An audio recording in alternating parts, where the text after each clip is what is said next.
Dia sampai 3 hari sakit, dan bahkan di hari ke-seminggu ia sakit, ternyata ia meninggal dunia. Pada saat dia sudah memberikan gamelan itu ke kolektor tersebut, dan dia sedang jalan arah pulang menuju ke rumah panggung itu lagi, Mas Supri mengalami kecelakaan yang membuat Mas Supri meninggal. Jadi pada saat bos gue bilang, gue bakal bakar nih gamelan, gue bakal buang nih gamelan, ternyata kata-kata itu berbalik ke karyawannya. Karyawannya terbakar. Halo buat teman-teman yang udah subscribe ataupun yang belum subscribe Lentera Malam. Biar teman-teman selalu dapat notifikasi setiap kali Lentera Malam update video baru, teman-teman bisa nyalain loncengnya seperti video di tengah ini nih. Pilih all atau semua. Jadi jangan lupa nyalain loncengnya. Halo semuanya, kembali lagi di Lentera Malam bareng gue Jamal. Dan di segmen Saksi Misteri kali ini gue udah kedatangan narasumber yang sebelumnya pernah cerita juga di Lentera Malam nih. Namanya Rizky. Kita langsung sapa aja Rizky. Ki, apa kabar Ki? Alhamdulillah baik. Thank you banget udah datang lagi. Siap. Di Lentera Malam. Sebelumnya nih buat teman-teman yang belum tahu kalau Rizky ini pernah bercerita juga 2 kali di Lentera Malam. Yang pertama itu tentang diludahin pocong, sama yang kedua tentang lu pergi ke pulau Ki ya. Lu masih terima gak apa open trip Ki? Masih open trip masih Cuma karena pas pandemi kemarin kan emang tutup semua ya, jadi emang close sementara. Cuma kalau untuk buka atau enggaknya mungkin buat di tahun ini insya Allah bisa sih, jadi buka. Insya Allah lu buka. Gua buka. Udah sempet ada yang DM gak lu? Udah sempet ada yang DM ngajakin, ada yang ngajakin ini, ada yang ngajakin collab gitu, ada yang bareng open trip bareng gitu. Open trip udah ada juga. Udah ada. Nah, untuk IG lo sendiri nih buat teman-teman yang pengen mampir ke IG lo. Untuk IG gua bisa di-follow di RZQMLDY. Oke, nanti untuk Instagramnya si Rizky gue taruh di kolom deskripsi. Dan sekarang kita masuk ke kisi-kisi ceritanya nih. Jadi si Rizky ini bakal ceritain tentang kejadian saat dia bekerja di salah satu penginapan yang ada di Pulau Jawa ya. Oke, kasih sedikit kisi-kisi ceritanya Ki. Ceritanya ini tentang orang yang menganut ilmu hitam. Dia ini adalah personil dari salah satu grup musik tradisional Jawa. Dan dia itu meninggal, tapi seperti dia tuh kayak nggak ikhlas dia meninggal. Dan jadi dia meneror warga sekitar, dan juga dia meneror pemain pengganti gamelan itu. Oke, itu tadi untuk kisi-kisi ceritanya. Dan teman-teman gue mohon simak videonya sampai habis, karena di bagian sesi tanya jawab itu si Rizky menambahkan cerita kejadiannya yang dialamin. Dan sebelum teman-teman dengerin ceritanya si Rizky, seperti biasa kalian saksiin dulu yang berikut ini.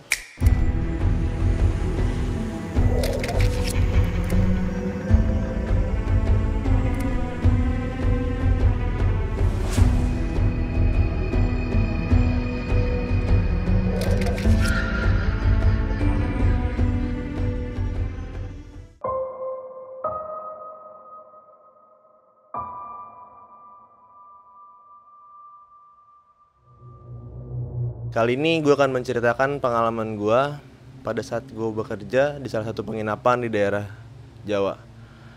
Sebelumnya gue minta maaf karena gak bisa sebutin nama penginapan, nama daerah, dan nanti akan ada beberapa nama yang gue samarkan.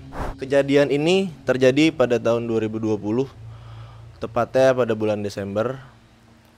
Sebenarnya cerita ini gue dapat dari senior di tempat kerja gua, dan kebetulan dia adalah karyawan ketiga di penginapan tersebut.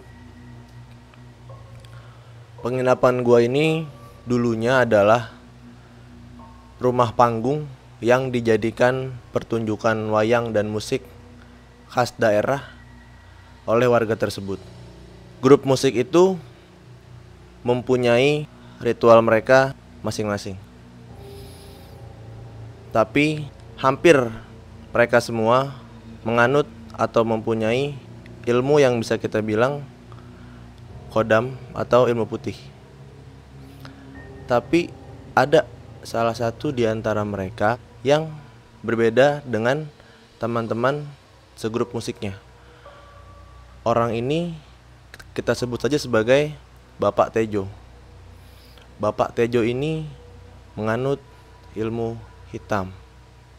Informasi buat kalian, Bapak Tejo ini di grup musik tersebut dia memegang alat musik gamelan. Buat yang belum tahu, gamelan tuh alat musik yang bulat-bulat gitu ya, kayak gambang kromong gitu ya. Singkat cerita, Pak Tejo ini ternyata menganut ilmu hitam, dan ternyata teman-teman segrup musik itu nggak ada yang tahu sama sekali kalau ternyata Bapak Tejo ini menganut ilmu hitam.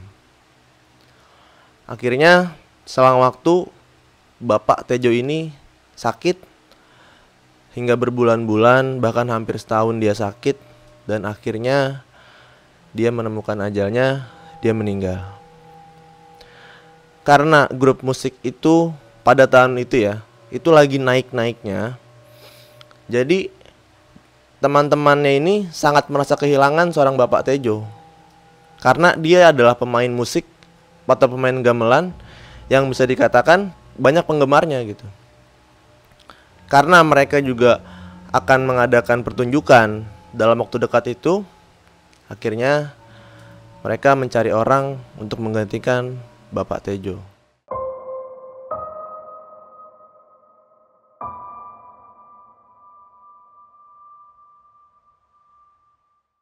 Akhirnya mereka bertemulah dengan seseorang yang kita sebut saja namanya Mas Supri. Beliau ini menggantikan Bapak Tejo untuk bermain gamelan tersebut. Akhirnya pada satu hari latihanlah mereka. Latihan. Pada saat Mas Supri sedang bermain, ternyata Mas Supri ini melakukan kesalahan. Ya mungkin kesalahan nada atau apa gitu. Terus ditegurlah sama pemain musik yang lain. Mas, nggak gitu mainnya. Nadanya tuh tadi nggak lagi di situ gitu. Terus Mas Supri dengan kekeh dia bilang, oh enggak kok Pak, saya tadi mainnya bener gitu. Akhirnya berdebatlah mereka karena si Mas Supri ini merasa dia bermainnya dengan benar, dan yang teman-temannya ini merasa dia itu salah gitu. Dari situ sebenarnya udah mulai ada kejanggalan-kejanggalan. Akhirnya breaklah mereka, istirahat sebentar, yang lain keluar, Mas Supri pun juga ikut keluar. Pada saat rumah itu kosong karena ditinggal oleh semua pemain musiknya, tiba-tiba gamelan itu berbunyi sendiri. Berbunyi dengan syahdu, berbunyi dengan merdu.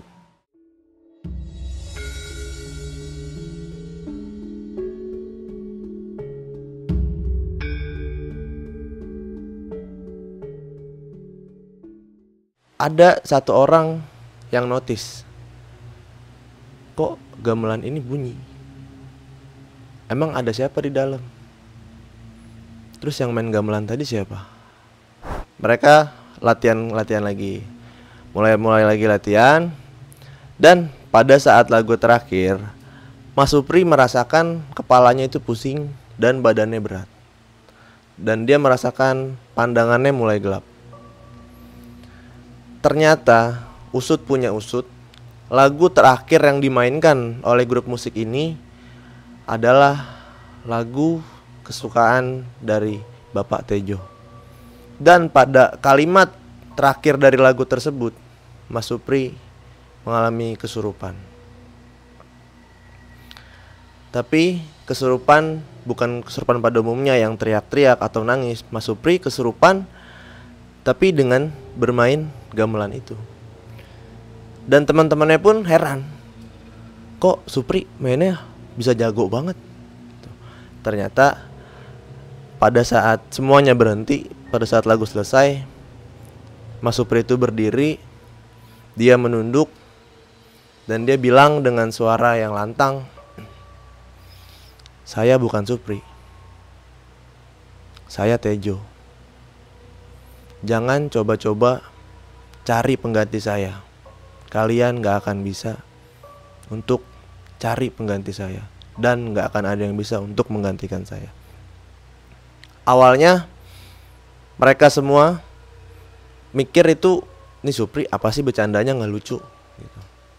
Tapi ternyata Mas Supri itu duduk kembali dan dia menunjukkan bahwa yang ada di dalam dirinya itu arwah dari Bapak Tejo. Karena dia bermain gamelan, dia menunjukkan permainan khas yang memang selalu dimainkan oleh Bapak Tejo. Singkat cerita, tibalah hari pertunjukan. Di situ Mas Supri sebenarnya dari siang sudah mulai demam. Dia sudah mulai merasakan badannya tidak enak, dia sudah mulai merasakan kepalanya pusing. Dan dia bertanya kepada rekan-rekan segrupnya, apa saya nggak usah main aja ya? Gitu. Loh nggak bisa mas, gamelan itu kan utamanya gitu. Ibaratkan gamelan itu kuncinya. Gitu. Kalau nggak ada gamelan ya nggak akan bisa. Akhirnya Mas Supri memberanikan diri untuk ya udahlah, Bismillah aja gitu. Akhirnya bermain. Pada saat pertunjukan itu berlangsung tidak ada gangguan apa-apa. Tapi pada saat selesai, ada salah satu penonton yang berjalan menghampiri seorang dalang. Dan dia mengatakan permainan yang dilakukan oleh dalang tadi itu benar-benar seperti orang asli. Maksudnya wayang itu kayak orang asli. Dalang itu hanya tersenyum karena menurut dalang itu pujian seperti itu sudah biasa. Dan si penonton itu menambahkan, saya tadi sampai ngelihat bayangan orang di belakang bapak. Di situ dia mulai heran. Dan memang seharusnya pada saat pertunjukan wayang dimulai tidak boleh ada orang di belakang dalang. Dalang itu heran karena memang dia merasa hanya ada dia yang ada di balik layar tersebut. Sampai akhirnya si penonton itu betul-betul menekankan ke dalang tersebut. Beneran pak, saya tadi ngeliat orang kok di belakang bapak. Orang bayangannya jelas banget. Udahnya gitu pakai pakaian sama kayak bapak.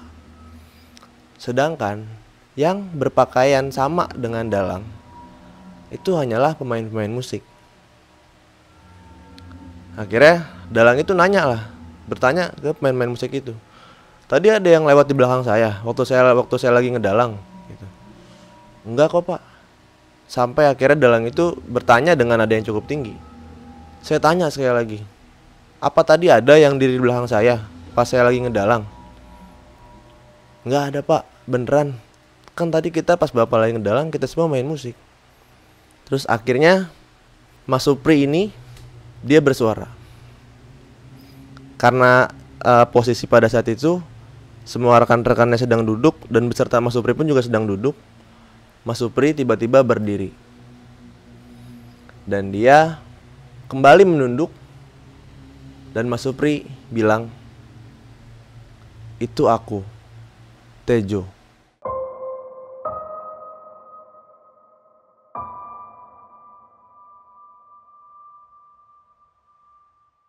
Dari situ gangguan mulai semakin banyak.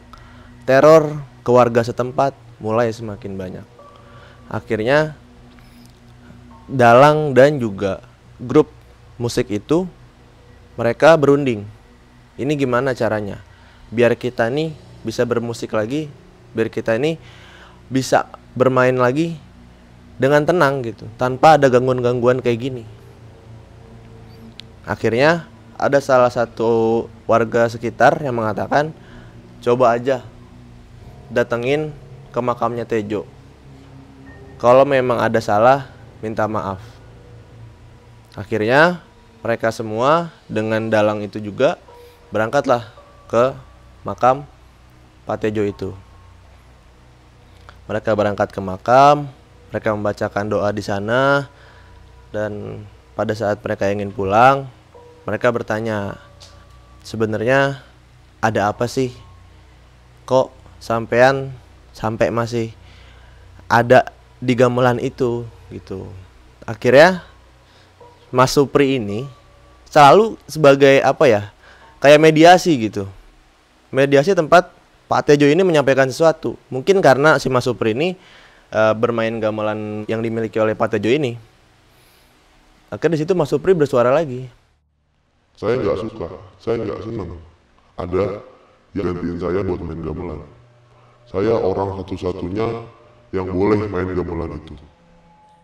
Akhirnya dalang itu bilang, dunia kamu udah beda, dunia kamu udah bukan di sini. Mending kamu pulang ke alam kamu dan jangan ganggu kita lagi.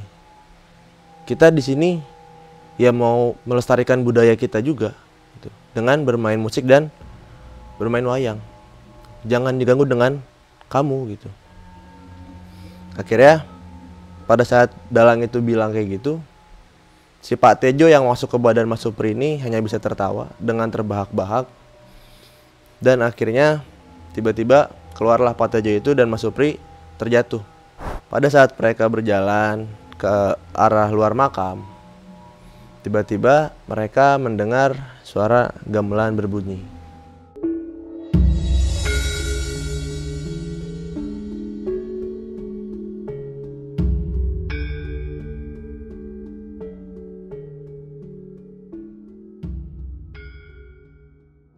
Dan ada salah satu teman dari Pak Tejo yang benar-benar memang dekat dengan Pak Tejo, itu mengatakan, saya tahu banget ini pukulan siapa. Ini pukulan khas banget. Ini pukulan Tejo. Akhirnya muncul ide yang menurut dalang itu buruk. Idenya adalah si teman yang paling dekat dengan Pak Tejo ini mengatakan bahwa kita harus mengantarkan pukulan yang dimiliki Pak Tejo untuk memukul gamelan, harus mengantarkan ke makam, harus ditaruh di makam Pak Tejo. Akhirnya pada malam hari mereka semua beramai-ramai mengantarkan pukulan gamelan yang dimiliki Pak Tejo yang selama ini dipakai oleh Mas Supri ke makam Pak Tejo. Pikir mereka mungkin ini bisa mengatasi gangguan-gangguan yang dilakukan oleh Pak Tejo. Akhirnya sampailah mereka di makam dan mereka menaruh pukulan gamelan itu tepat di samping nisan makam Pak Tejo. Malam itu aman-aman aja, nggak ada gangguan apa-apa. Beberapa hari kemudian mereka ini ingin bermain di alun-alun kota karena kebetulan ada panggilan di sana. Akhirnya semua alat musik dibawa. Hanya satu yang belum dibawa, gamelan itu. Karena acara juga sudah mepet, pada saat itu acara sekitar jam 7 dan alat itu dibawa sekitar jam 5. Karena gamelan ini belum dibawa, datanglah orang yang akan mengambil alat ini ke rumah panggung tersebut. Datanglah dia dengan satu orang rekannya dan mengatakan, ayo kita angkat nih gamelan ini. Seharusnya gamelan diangkat oleh dua orang itu bisa-bisa saja, tapi nyatanya ini nggak bisa. Sampai mereka memanggil teman-teman yang lain, sampai memanggil grup musik tersebut untuk membantu mengangkat gamelan itu. Yang tidak masuk akal adalah gamelan itu sudah diangkat oleh 6 orang. Hasilnya nihil. Gamelan itu tetap nggak bisa diangkat. Akhirnya kembali Pak Tejo masuk ke dalam tubuh Mas Supri dan dia mengatakan, Kamu bisa mengangkat gamelanku kalau kamu membawa aku. artinya mereka harus mengajak Pak Tejo agar bisa membawa gamelan itu. Jadi pada intinya di sini adalah Pak Tejo masih belum ikhlas kalau ada yang menggantikan dia bermain gamelan, padahal alamnya sudah berbeda.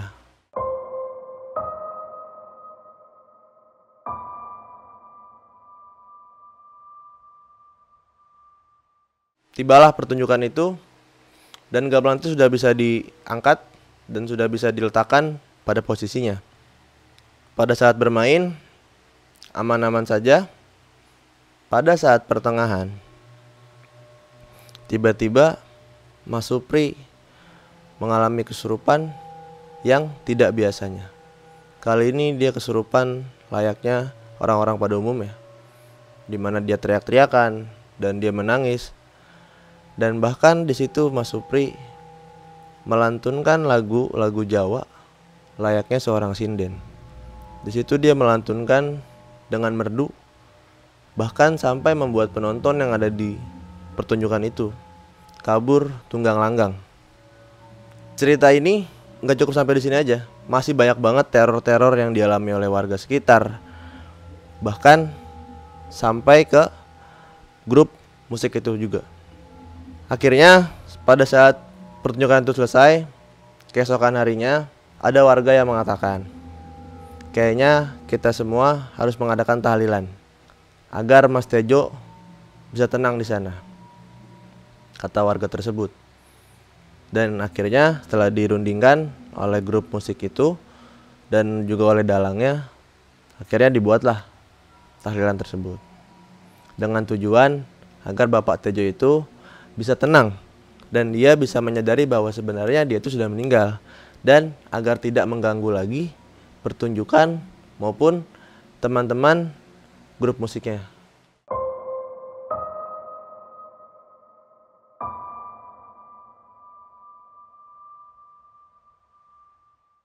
Akhirnya dibuatlah tahlilan 7 malam berturut-turut, dan pada saat malam ke-7 di situ ada warga yang belum pulang di rumah panggung itu, karena tahlilannya itu dibikin di rumah panggung itu.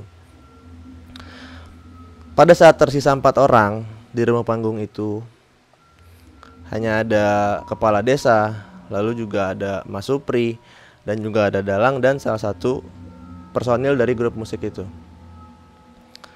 Pada saat mereka ingin pulang, si warga ini bilang, kok kayaknya dari tadi perasaan saya nggak enak ya. Terus Mas Supri bilang, oh mungkin cuma karena hawa di sini aja Pak, kan di sini kan memang pengap, jadi hawanya mungkin nggak enak. Akhirnya pulanglah orang itu ke rumahnya, dan pada saat tengah malam, tepat jam 12, itu dia mendengar seperti ada pertunjukan di rumah panggung itu. Bahkan dia sampai rela untuk keluar rumah untuk mengecek siapa atau apa yang ada di rumah pertunjukan itu. Dan pada saat dia sampai di rumah pertunjukan itu, dia tidak menemukan siapapun. Padahal suara yang dia dengar itu sangat meriah. Bahkan sampai ada suara tepuk tangan dari penonton yang seakan-akan pertunjukan itu nyata. Padahal pertunjukan itu nggak ada. Pada malam itu semua warga mengalami teror yang sama. Tidak cuma satu orang, bahkan hampir semua warga mengalami teror yang sama. Mereka mendengar seperti ada pertunjukan di rumah panggung itu, dan pada saat mereka cek, itu nggak ada apa-apa. Dan hampir semua warga mendapatkan teror yang sama. Mereka mendengar seperti ada suara pertunjukan di rumah panggung tersebut, padahal aslinya pertunjukan itu tidak ada. Setelah warga mencari tahu dan warga bertanya-tanya ke personil-personil dari grup musik itu, ternyata hari itu adalah hari ulang tahun dari Pak Tejo. Dan memang sebelum-sebelumnya, di setiap hari ulang tahun Pak Tejo selalu dirayakan dengan pertunjukan itu. Jadi kesimpulannya adalah pada malam itu warga mau tidak mau, terima tidak terima, harus siap mendengarkan pesta ulang tahun dari Pak Tejo.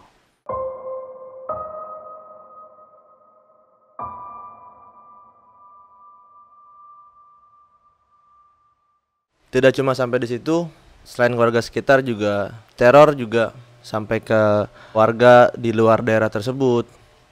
Dan akhirnya grup musik ini resmi dibubarkan, beserta dalang-dalangnya juga diberhentikan. Karena semakin banyaknya gangguan dan semakin banyaknya hal-hal yang di luar nalar terjadi karena meninggalnya Pak Tejo.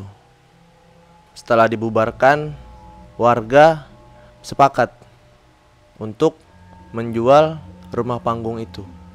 Rumah panggung itu berada di antara sawah. Setelah beberapa tahun dijual tidak laku-laku, akhirnya ada yang belilah. Yang beli itu orang sekitar situ juga.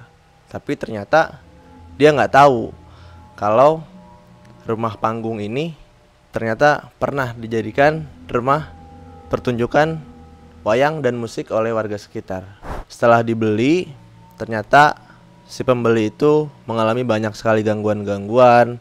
Cuma kalau gangguan-gangguan yang dialami oleh pemilik rumah yang itu, temen gue atau senior gue nggak cerita banyak karena maksudnya nggak ada sangkut pautnya sama cerita ini juga gitu. Akhirnya dijual lah sama si pemilik pertama ini. Rumah itu dijual lagi oleh si pemilik pertama dan akhirnya dibeli lah sama si bos gue ini atau pemilik kedua gitu. Dibeli sama bos gue ini orang Jakarta dan bos gue ini sangat tertarik dengan rumah itu. Kenapa? Karena rumahnya itu benar-benar kental dengan tradisi daerah tersebut. Rumahnya rumah panggung. Bahkan pintu rumah tersebut juga masih sangat khas daerah itulah pokoknya. Sedikitlah direnovasi. Sama bos gua sedikit direnovasi, ada beberapa barang yang diganti. Cuma ada satu barang yang nggak bisa diambil atau nggak bisa diangkat atau nggak bisa dipindahin sampai saat ini masih ada. Yaitu gamelan milik Pak Tejo. Dan untungnya posisi gamelan itu ada di depan pintu masuk. Jadi nggak terlalu mengganggu lah. Dan bisa dibilang hampir mirip pajangan. Tapi siapa yang mau punya pajangan kayak gitu? Dan di dalam dalam penginapan itu ada sebuah lukisan yang sama halnya dengan gamelan itu juga. Tidak bisa dipindahkan, tidak bisa digeser, dan tidak bisa diangkat. Lukisan itu lumayan besar lah. Lukisan itu lumayan besar. Kalau gue bilang hampir setengah ukuran pintu lukisan itu. Dan lukisan itu tuh adanya di tembok, tapi dia itu lukisan yang condong. Jadi bukan lukisan yang nempel, tapi dia tuh lukisannya kayak diganjel gitu. Jadi bentuknya tuh agak condong. Dan lukisan itu bergambar Ratu Pantai Selatan, yang memang khas dengan orang-orang Jawa.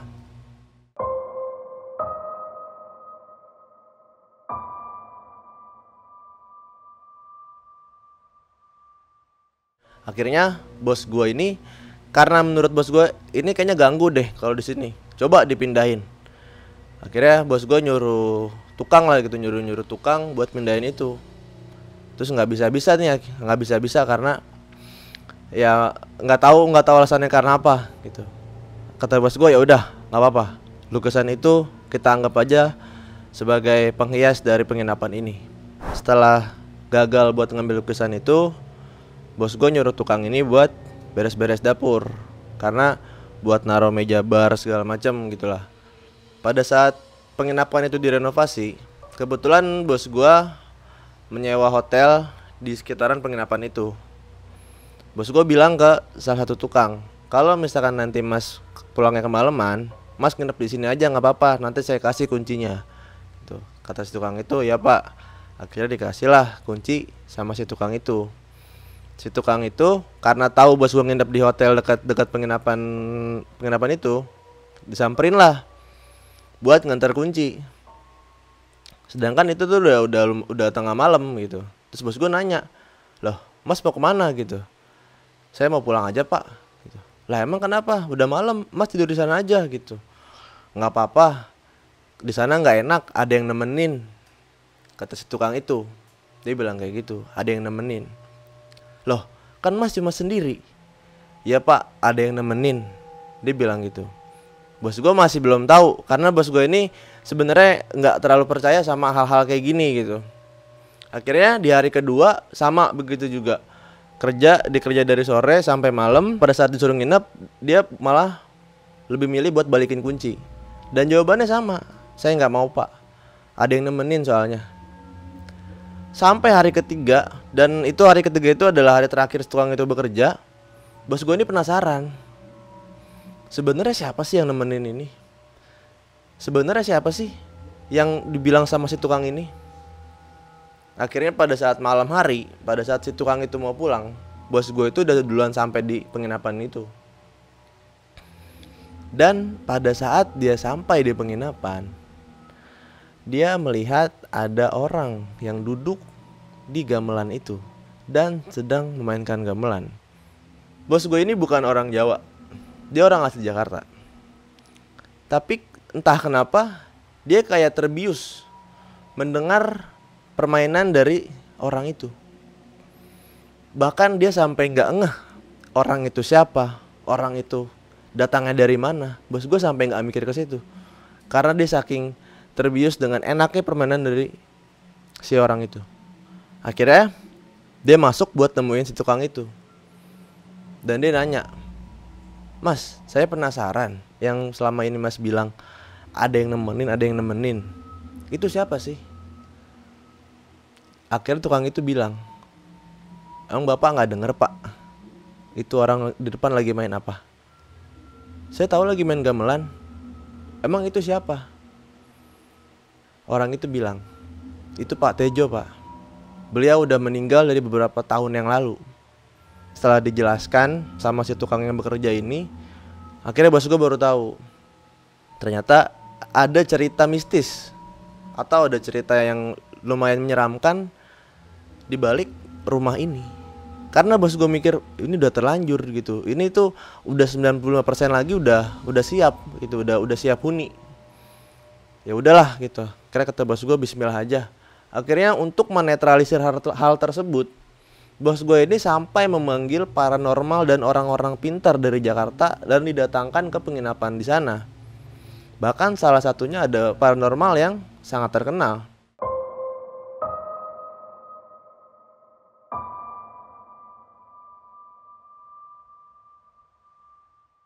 Paranormal yang pertama gagal karena dia bertemu dengan Pak Tejo. Dan paranormal yang kedua ini juga gagal. Tapi yang uniknya, yang kedua ini bukan ketemu dengan Pak Tejo. Paranormal yang kedua ini tiba di kota itu sekitar jam 4 sore. Akhirnya dijemputlah sama bos gue ini naik mobil dan diantarkan ke penginapan itu. Terus ditanya, "Pak, mau makan apa? Kalau butuh apa-apa, Bapak bilang saya aja. Kalau saya nggak di sini, Bapak telepon saya aja. Hotel saya di dekat sini kok." "Oke, siap, Pak," kata si paranormal itu. Malam pun tiba. Pada saat bos gue hendak tidur, itu sekitar jam 10, dia mendapatkan telepon dari paranormal ini. Bos gue angkat telepon dan dia bilang, "Bapak butuh apa, Pak? Biar saya kesana." "Enggak, Pak. Saya mau pulang." "Loh, kenapa?" "Saya mau pulang." Akhirnya karena bos gue mikir, nih kayaknya ada yang nggak beres nih. Datanglah bos gue ke penginapannya. Pada saat sampai di sana, dia sudah melihat paranormal itu sudah bawa koper nih. Dia udah bawa koper, udah siap pulang. Bos gue bingung, "Bapak mau kemana? Emang udah selesai? Emang udah rapi pekerjaannya?" "Belum, Pak. Saya nggak siap." "Lah, kenapa?" "Saya nggak bisa, Pak." "Kenapa?" "Saya nggak mau." "Iya, kenapa?" "Iya, pokoknya saya nggak bisa, saya nggak mau." Akhirnya setelah ditanya berkali-kali sama bos gue dan dia nggak mau ngaku, bos gue bilang, "Saya minta tolong, Pak, sama Bapak. Saya menjadikan tempat ini sebagai penginapan yang nantinya bakal dipakai sama banyak orang. Saya nggak mau nanti pelanggan saya kecewa karena hal-hal kayak gini." Paranormal itu bilang bahwa di penginapan gue ini bukan hanya satu penunggu gitu, tapi banyak. Dan yang memang lebih dominan adalah si Bapak Tejo itu. Akhirnya dia bercerita, pada saat bos gue itu pulang ke hotel, habis maghrib itu dia nelpon keluarganya yang ada di Jakarta gitu. Pada saat dia lagi teleponan, dia berjalan ke arah luar. Teror kali ini yang dialami sama paranormal ini ada sangkut pautnya dengan lukisan. Pada saat dia nelpon di luar, itu lukisan itu masih normal. Karena lukisan itu adanya agak condong gini. Jadi posisi foto dari si Ratu Pantai Selatan ini itu tepatnya memegang selendang dengan pandangan ke depan. Pada saat dia masuk ke dalam, selesai dia menerima telepon, ada yang aneh dari lukisan tersebut. Lukisan itu kepalanya menghadap kanan, tapi Di situ dia masih belum sadar kalau awalnya lukisan itu sebenarnya menghadap ke depan. Akhirnya dia masuk ke dalam dan dia coba untuk tidur. Pada saat dia ingin memejamkan matanya, Pak Tejo kembali berulah dengan memainkan gamelannya. Cuma si paranormal ini biasa saja dengan suara itu. Dia dengar suara itu, dia notice dengan suara itu, tapi dia agak nggak peduli. Akhirnya dia berjalan lagi ke arah depan dan dia melihat lukisan itu. Pada saat dia melihat lukisan itu, kepalanya sudah menghadap ke sebelah kiri.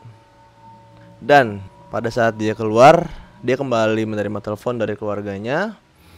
Pada saat dia masuk kembali untuk tidur karena sudah malam, dia melihat lukisan itu sudah berbeda posisinya. Kali ini berposisi seperti ini. Itu yang membuat si paranormal itu meminta ke bos gua untuk pulang.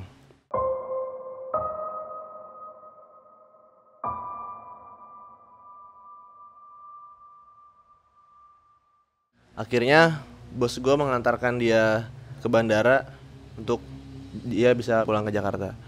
Selang beberapa hari, bos gue sadar kejadian yang dialami di penginapannya ini disebabkan oleh gamelan yang dimiliki oleh si Tejo. Bos gue berusaha gimana pun caranya agar bisa memindahkan gamelan ini. Ada satu orang dari beda kota sama penginapan gue ini memberanikan diri untuk mencoba mengangkat gamelan ini. Orang yang mencoba buat mengangkat gamelan ini usianya tuh hampir 70 tahun. Kebayangkan tuanya kayak gimana.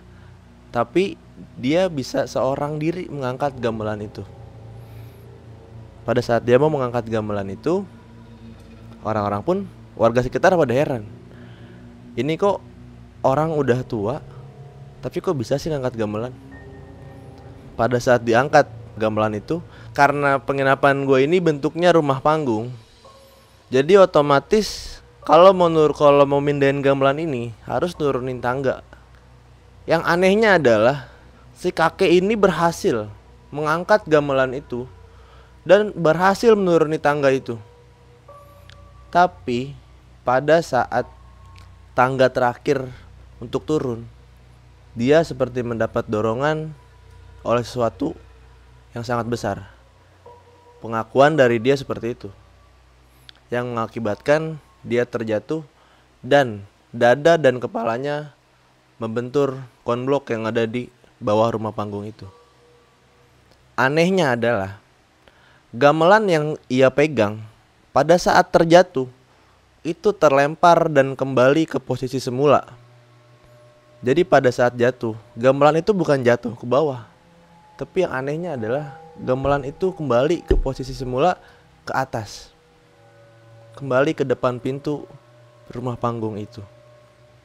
Si kakek ini karena dia terjatuh dan kepala dan dadanya juga terbentur, dia sampai 3 hari sakit. Dan bahkan di hari ke-seminggu ia sakit, ternyata ia meninggal dunia. Di situ warga sekitar mulai geram.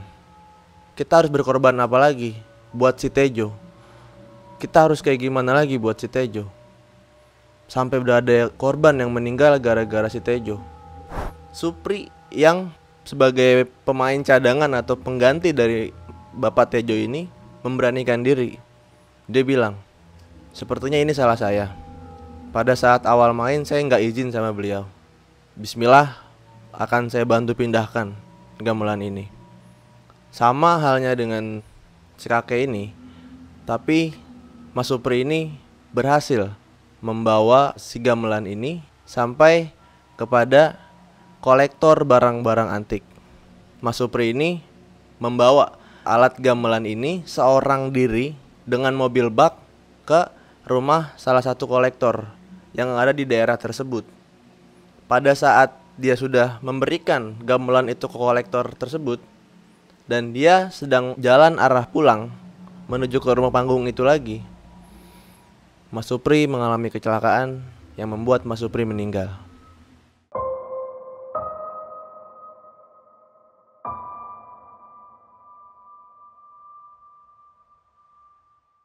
Yang anehnya adalah gamelan itu kembali ke rumah panggung. Dan itu tanpa disadari oleh si kolektor tersebut.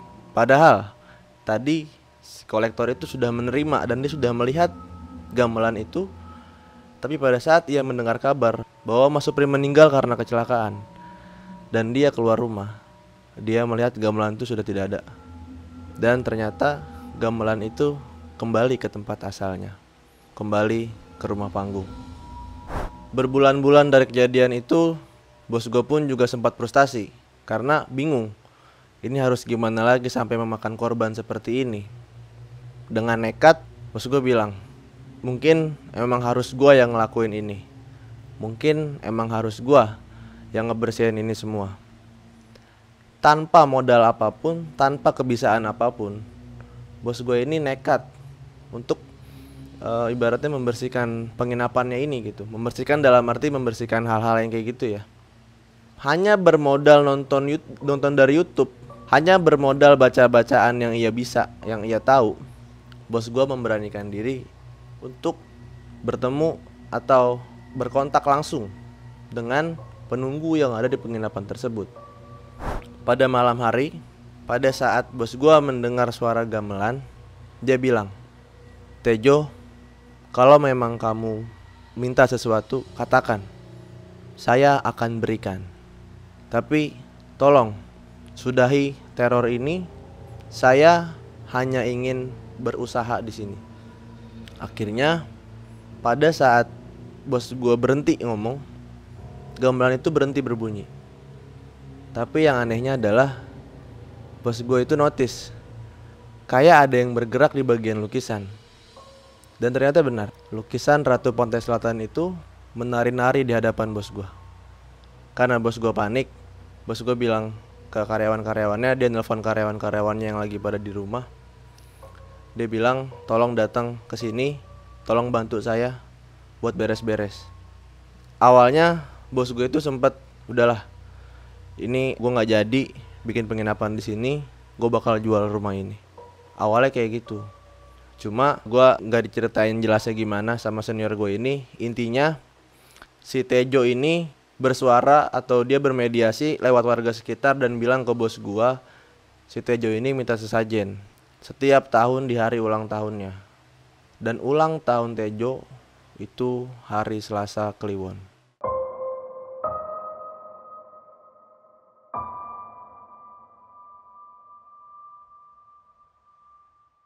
Jadi setiap di Selasa Kliwon itu bos gua harus memberikan sesajen kepada Tejo agar penginapannya tidak diganggu oleh si Tejo.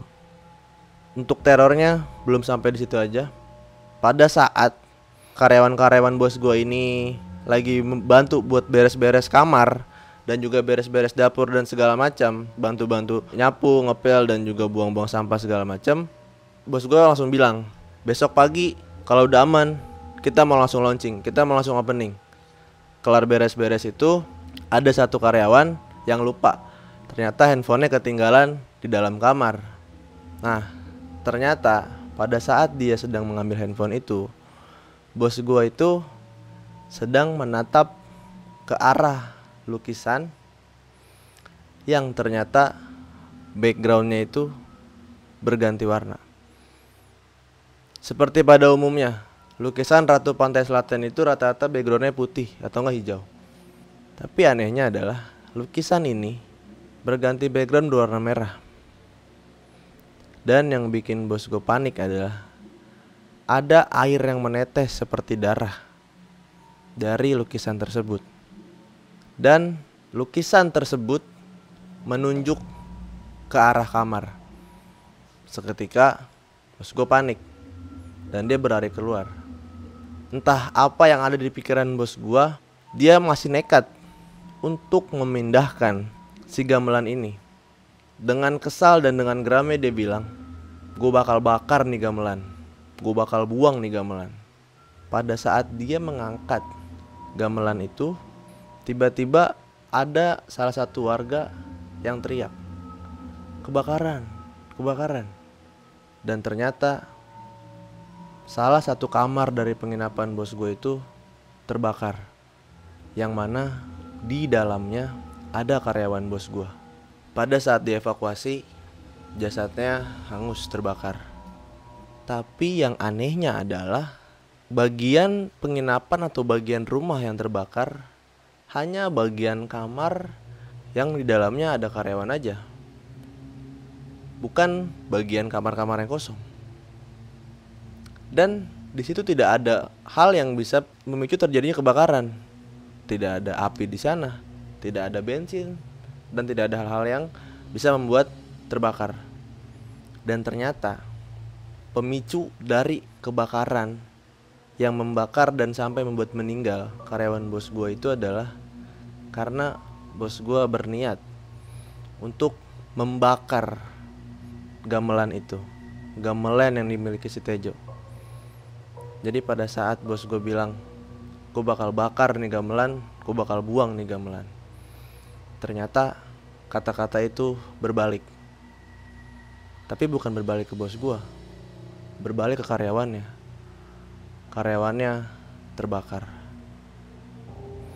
Setelah kejadian itu, penginapan gue dipaksa untuk stop di situ pembangunannya dan dipaksa untuk tidak dibuka sama warga sekitar karena takut terjadinya teror-teror yang dilakukan oleh Tejo gitu. Tapi bos gue kekeh, gue mau buka nih penginapan ini karena ini ibaratnya usaha gue gitu. Kenapa bos gue sangat pede atau percaya diri buat membuka penginapan itu? Karena dia udah tahu apa yang diinginkan oleh Tejo. Tejo meminta sesajen di hari ulang tahunnya. Dan sampai pada saat ini, di setiap hari Selasa Kliwon itu selalu penginapan gua menyediakan sesajen untuk almarhum Tejo. Sesajen itu selalu ditaruh di bawah rumah panggung itu. Dan setiap kali dicek pada siang hari atau pagi hari, selalu habis dan selalu berantakan. Entah dimakan oleh binatang atau dimakan oleh si Tejo. Dan alhamdulillah sampai saat ini penginapan yang tempat gue bekerja ini juga aman-aman aja dan udah nggak ada gangguan-gangguan lagi. Ya sekarang juga bos gue udah bersyukur banget nih gitu. Maksudnya udah seperti penginapan pada umumnya lah gitu. Dan memang penginapan gue ini memiliki nilai plus sendiri, yaitu bangunannya yang tradisional dan memiliki suasana kental dari adat daerah tersebut. Oke, gue rasa segini aja cerita dari gue. Dan buat kalian yang suka traveling, yang hobinya jalan-jalan, suka keluar kota, yang suka nginep di hotel atau di homestay, dimanapun ya, kalian harus berhati-hati. Karena kan kalian nggak tahu latar belakang dari hotel atau penginapan itu kayak gimana. Tapi juga jangan jadi penakut gitu. Yang penting satu, jangan mawas diri dan jaga kewarasan. Dari gue itu aja. Terima kasih. Halo buat teman-teman yang udah subscribe ataupun yang belum subscribe Lentera Malam. Biar teman-teman selalu dapat notifikasi setiap kali Lentera Malam update video baru, teman-teman bisa nyalain loncengnya seperti video di tengah ini nih. Pilih all atau semua. Jadi jangan lupa nyalain lonceng ya. Oke, itu tadi cerita dari Rizky. Ki, thank you banget Ki udah cerita lagi di Lentera Malam. Dan sekarang kita bakal masuk ke sesi tanya jawab nih Ki. Ki, yang pertama berarti ini kejadiannya itu, maksud gua lu diceritain ini itu baru-baru banget ya? Baru. Dan itu masih masa pandemi itu ya? Masa pandemi. Itu tapi gue kerja di sana sebelum PSBB Jawa Bali. Oh. Sebelum PSBB Jawa Bali. Sekitar bulan apa tuh? Desember. Desember. Oh. Pas pandemi gimana itu lu? Kalau penginapan pas pandemi ya kena imbas juga lah, karena kan juga nggak ada wisatawan kan, turis juga nggak ada, jadi ya sepi. Kena imbas juga gak lu? Kena ya. Makanya gua dirumahkan. Oke, nah kan ini kan lu kan kena imbas nih. Tapi apakah lu ada kemungkinan lu bakal balik lagi ke penginapan tersebut, kerja lagi? Enggak sih. Enggak. Dari diri lu apa dari bos lu, cuy? Dari bos gua. Dari bos lu. Nah, ini beruntung banget nih buat teman-teman yang masih nonton di sesi tanya jawab ini nih. Karena gue bakal tanya lagi tentang kejadian apa aja nih yang ada di situ, yang dialami sama Rizky atau yang dilihat sama Rizky. Ki, boleh ceritain gak Ki? Kalau yang gue lihat sih waktu itu gue pernah ketemu langsung sama si Pak Tejo itu. Lu Pernah ketemu langsung. Jadi gue itu kan di sana itu tugas gue cuma mobile. Gue cuma mantau aja nih. Itu kejadian itu sore waktu gue mau absen pulang. Kebetulan gue habis ngontrol ke penginapan yang di kota satunya ini. Nah pas gue balik ke penginapan yang ini nih, yang di rumah panggung ini, itu gue ternyata orang terakhir absen. Orang terakhir yang absen nih. Maksudnya setelah gue tuh udah gak ada yang absen lagi gitu. Kan absennya tuh kan adanya kan di dekat dapur di belakang gitu. Jadi gue ke belakang dulu, gue ngambil tas. Maksudnya gue mau ke tempat gue tidur gitu. Mau balik ke mes lah ibaratnya ya, mau balik ke mes. Pada saat gue ambil tas, gue absen. Selesai nih.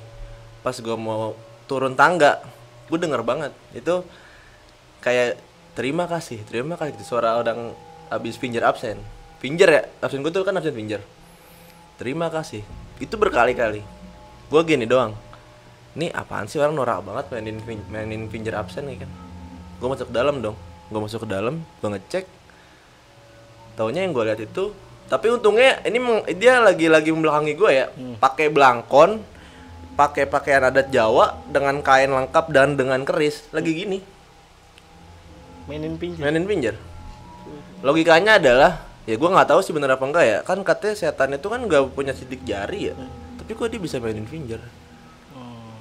Dan gue percaya itu adalah Pak Tejo, karena gue pernah tahu dari terawangan si paranormal itu sama dengan pakai belangkon dan dengan pakaian adat Jawa dan lengkap dengan keris, dan itu yang gue lihat, dan gue yakin itu Pak Tejo.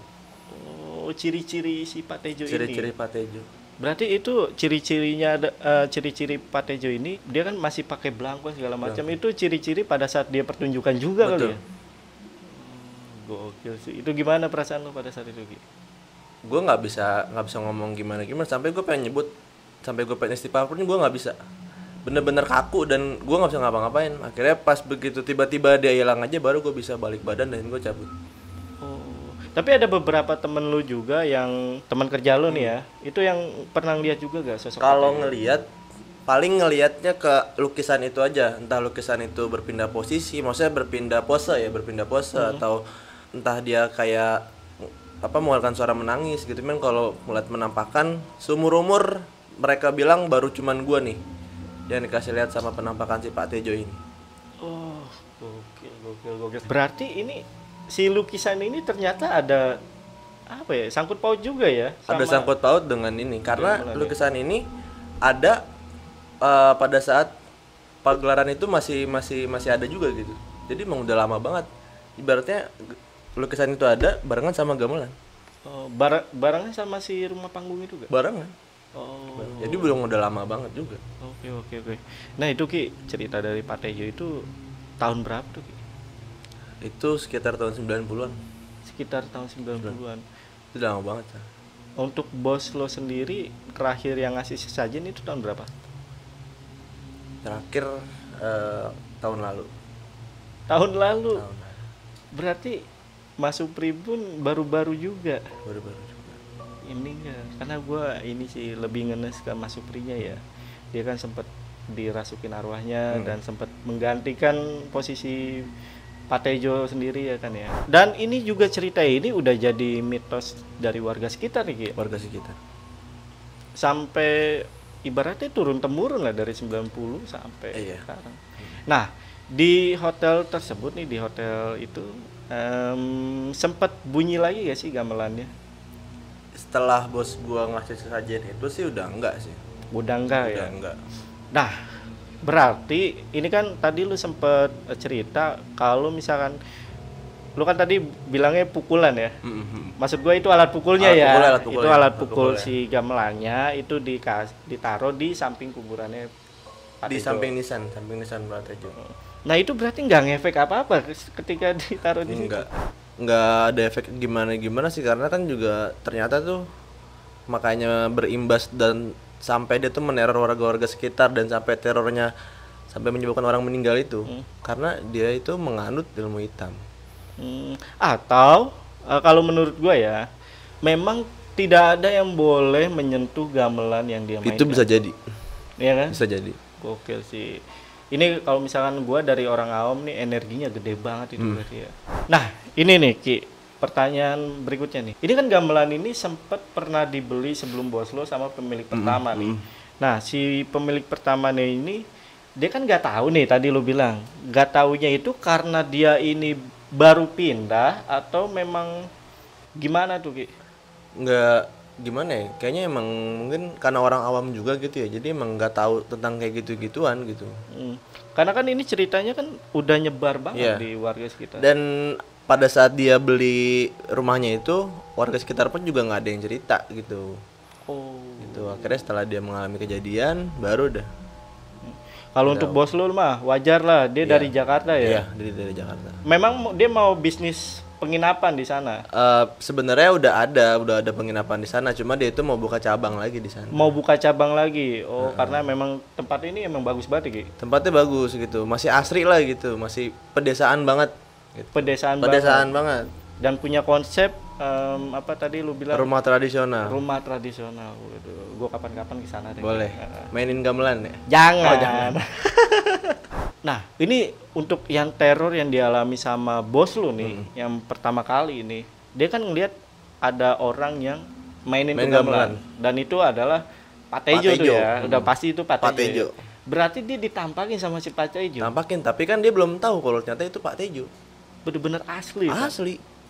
Dan di situ dia nggak ngerasa takut. Enggak. Karena dia terbius dengan permainan gamelan dari Pak Tejo.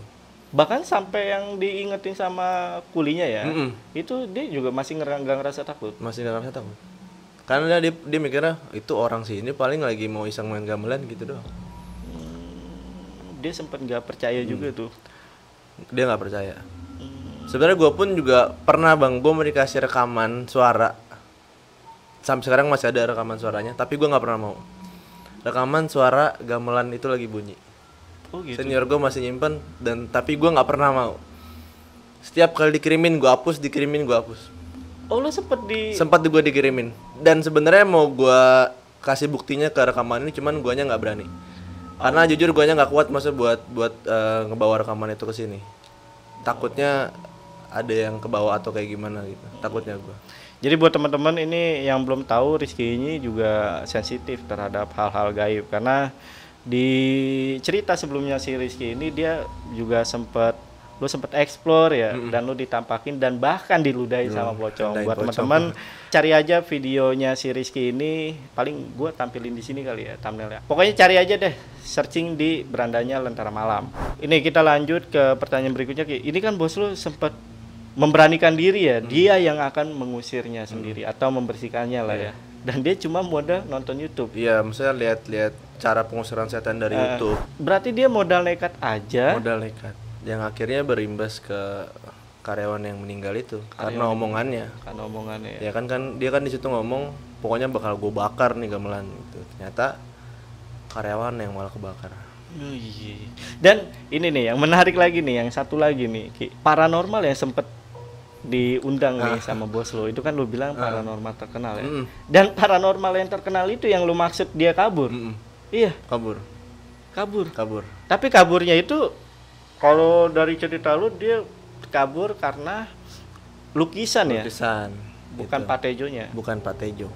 Dia sempat ini gak sih kasih deskripsi kenapa lukisannya atau punya energi besar atau apa? Si lukisan itu dia nggak jelasin apa-apa sih. Cuma ya maksudnya dia cuman cerita dia mau pulang karena dia ngeliat lukisan itu berpose kayak gini. Itu gue pas dengar kita aja gue merinding sih karena kebayang kan, maksudnya gue tahu lukisan Ratu Pantai Selatan. Iya, dan gue kebayang, maksudnya bukan kebayang sih, emang gue pernah ngeliat langsung lukisannya itu berdiri dengan agak condong gini nih. Dan itu tiba-tiba dia berpose kayak gini. Nah, gitu. Tapi feeling gue sih memang mungkin ya lukisan itu kan Ratu Pantai Selatan. Ratu ya. Pantai Selatan. Dan itu mungkin datang atau Iya. menunjukkan eksistensinya dia, ke depan si paranormal itu. Bisa jadi sih. Bahkan tadi di akhir cerita Rizky juga sempat lo ceritain dia ngeluarin tanda-tandanya itu dari lukisan ya, yang sebelum si pegawainya terkebakar ya. Yang dia tiba-tiba berganti warna background dengan merah dan mengeluarkan air yang kayak darah itu. Oke. Gokil sih. Thank you banget Ki, udah cerita lagi di Lentera Malam kali ini. Ceritanya gokil banget sih. Ini sampai ibaratnya ini cerita yang Lentera Malam suka. Ada yang meninggal. Oke, ya udah. Ki, sekali lagi Ki, sosial media lu kasih Sosial tahu media teman-teman. gua, untuk sosial media gua bisa di follow di RZQ MLDY.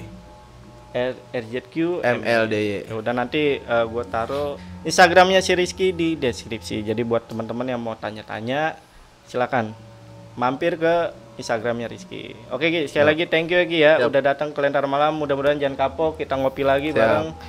Ya udah, mungkin segitu aja untuk video kali ini. Gua Jamal, Rizky, Lentera Malam pamit. Bye.